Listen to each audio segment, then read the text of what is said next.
Let me jump right into the Iran's nuclear capability debate, because there's several points that I think really need to be understood. The danger from an enemy having a military capability is partly a matter of his intentions and partly a matter of his capability. And let's say just a word about intentions. There has grown up over the course of the last several years, as Iran's capability of having a nuclear weapon has grown, the notion that there are really only two types of leaders in the world.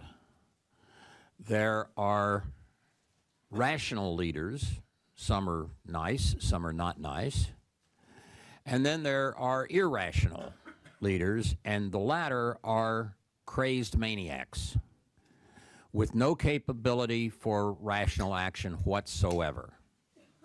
And that what we are facing in dealing with Iran is basically a standoff between two rational groups of people. One, the American government, the Israeli government, our allies, et cetera, on one side. On the other side, an Iranian government that is rational, reasonable, able to be engaged and spoken with, perhaps having some really most improper ideas, things we disagree with, but nonetheless rational.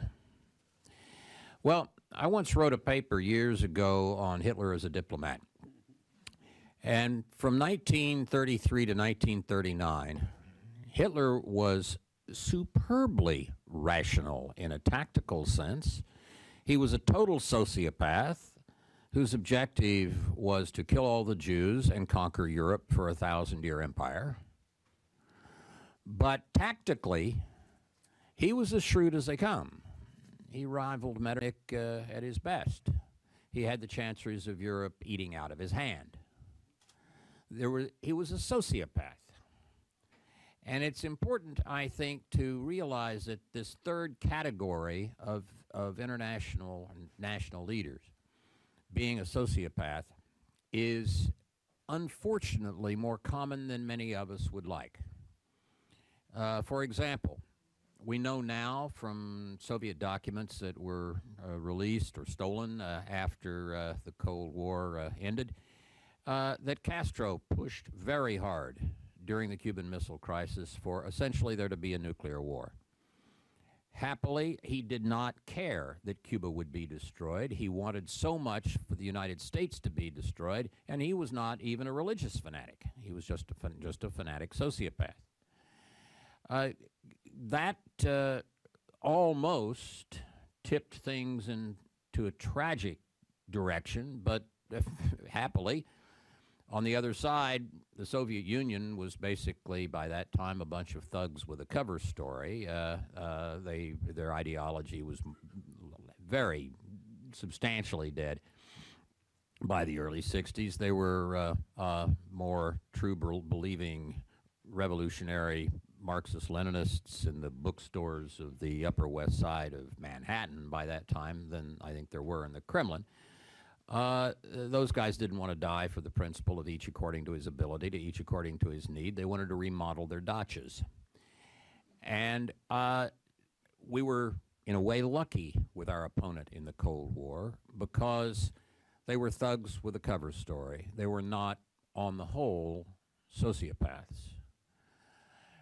Unfortunately, the Castro model, the Hitler model, the model of the sociopath is one that we may well need to deal with in Iran. And it is not any kind of, should not provide any kind of relief to hear either from the head of, former head of Israeli intelligence or anybody else that they are rational. They may well be quite tactically shrewd and rational. The Persians invented chess. They're good at it. Rational in that sense doesn't mean that you're not a sociopath after the model of Castro and others. Second point is about capabilities. People tend to think that most change is linear. And so if you hear that it only takes 3% enriched uranium to have low enriched uranium to power a nuclear reactor, and it takes 90% enriched for a weapon, most of us tend to think, well, you got to do about 30 times more work on the enriched uranium, and then and only then will you have what you need for a bomb. Wrong. Those curves are not linear.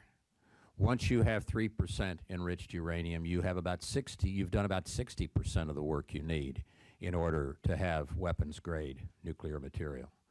Once you have done enriched uranium to the level of 20%, which Iran is doing now, we know, you have done about 80 to 85% of the work you need to get to weapons grade.